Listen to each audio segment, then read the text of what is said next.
নমস্কাৰ বন্ধু বান্ধৱীসকল মোৰ ইউটিউব চেনেলৰ অন্য এটা ভিডিঅ'লৈ আপোনালোকৰ সকলোকে স্বাগতম জনাইছোঁ।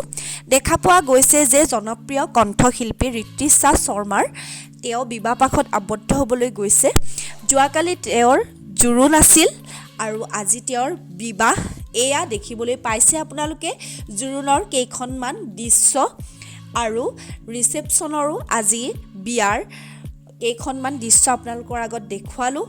আশা কৰোঁ আপোনালোকে চাই সুখী হ'ব। জনপ্ৰিয় অভিনেত্ৰীগৰাকী যোৱা কেইমাহমান পূৰ্বে তেওঁ বিতৰ্কত সোমাই পৰিছিল। তেওঁক বহুতে ট্ৰল কৰিছিল তেওঁৰ স্বামী অলপ বয়সস্থ বুলি। আশা কৰোঁ তেওঁৰ বৈবাহিক জীৱন সুখৰ হওক, তাকে আমি কামনা কৰিলোঁ। এয়াই আছিল। যদি মোৰ চেনেলটো চাই আপোনালোকে ভাল পায় তেনেহ'লে মোৰ চেনেলটো প্লিজ লাইক, কমেণ্ট আৰু শ্বেয়াৰ কৰিব।